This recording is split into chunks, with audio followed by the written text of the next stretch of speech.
નમસ્કાર. દિવસભરના તાજા સમાચારોમાં તમારું સ્વાગત છે. તમારી સાથે હું છું પિનલગીરી ગોસ્વામી. સમાચારો વિસ્તારથી જાણીએ એ પહેલા મહત્વના સમાચારો ઉપર એક નજર. નમસ્કાર મિત્રો દેશ અને દુનિયાના સુપરફાસ્ટ સમાચારમાં તમારું સ્વાગત છે. યુપીમાં સ્માર્ટ મીટરના નિયમ.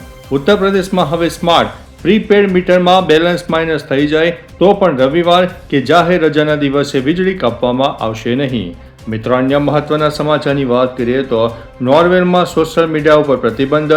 નોર્વે સરકાર એવો કાયદો લાવી રહી છે જેમાં 16 વર્ષથી ઓછી ઉંમરના બાળકો સોશિયલ મીડિયાનો ઉપયોગ નહીં કરી શકે.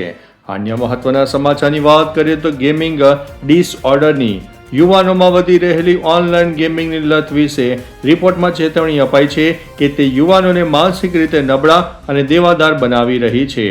અન્ય મહત્વના સમાચારની વાત કરીએ તો ચારધામ યાત્રાની. કેદારનાથ અને બદ્રીનાથ ધામમાં શ્રદ્ધાળુઓનો ભારે ધસારો જોવા મળી રહ્યો છે.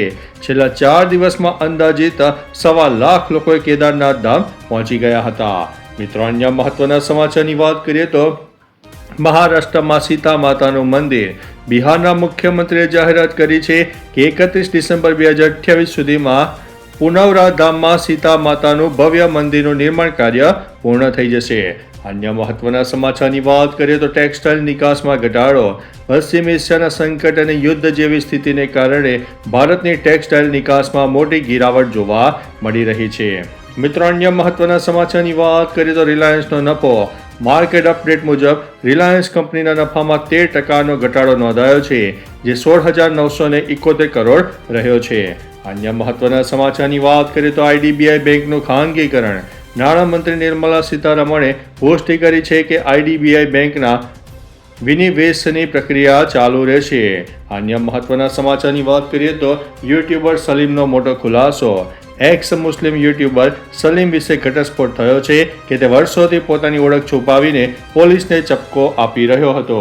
અન્ય મહત્વના સમાચારની વાત કરીએ તો રાઘવ ચડ્ડાના ફોલોઅર્સ ઘટ્યા. આમ આદમી પાર્ટી છોડી ભાજપમાં જોડાતા સોશિયલ મીડિયા ઉપર રાઘવ ચડ્ડાના અંદાજિત 14 લાખ જેટલા ફોલોઅર્સ ઘટી ગયા છે. અન્ય મહત્વના સમાચારની વાત કરીએ તો રેલવે સ્ટેશન પર સેલૂનની સુવિધા. ભારતીય રેલવે હવે મોટા સ્ટેશનો પર જ દાઢી અને વાળ કાપવા માટે સલૂનની સુવિધા ઉપલબ્ધ કરવા માટે જઈ રહ્યું છે. અન્ય મહત્વના સમાચારની વાત કરીએ તો અયોધ્યા મુંબઈ અમૃત ભારત ટ્રેનની. 28 એપ્રિલના રોજ પીએમ મોદી ઉત્તર પ્રદેશના અયોધ્યાથી મુંબઈ વચ્ચે નવી અમૃત ભારત એક્સપ્રેસ ટ્રેનને લીલી ઝંડી બતાવશે. અન્ય મહત્વના સમાચારની વાત કરીએ તો માનસિક સ્વાસ્થ્ય રિપોર્ટ. એક ચોંકાવનારા સર્વે મુજબ 35 વર્ષથી ઓછી ઉંમરના 60% યુવાનો માનસિક તણાવ કે ડિપ્રેશનનો શિકાર બની રહ્યા છે. અન્ય મહત્વના સમાચારની વાત કરીએ તો મલેરિયાની નવી દવા. વિશ્વ આરોગ્ય સંસ્થાએ નાના બાળકો માટે મલેરિયાની નવી દવાને મંજૂરી આપી છે, જે 5 કિલોથી ઓછું વજન ધરાવતા શિશુઓ માટે પણ સુરક્ષિત છે. અન્ય મહત્વના સમાચારની વાત કરીએ તો મધ્યપ્રદેશમાં હેલ્મેટ અભિયાન.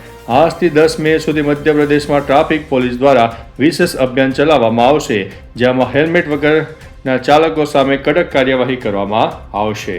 અન્ય મહત્વના સમાચારની વાત કરીએ તો બિહાર સરકારની ઓફર. ઉદ્યોગ સાહસિકોને પ્રોત્સાહન આપવા માટે બિહાર સરકાર માત્ર ₹1 જમીન આપવાની યોજના લાવી રહી છે, જેમાં સ્ટેમ્પ ડ્યુટી અને રજિસ્ટ્રેશન ફ્રી રહેશે. તો ચાલો મિત્રો, ફરીથી દેશ અને દુનિયાના સુપરફાસ્ટ સમાચાર લઈને મળતા રહીશો. ત્યાં સુધી અમને રજા આપશો. નમસ્તે.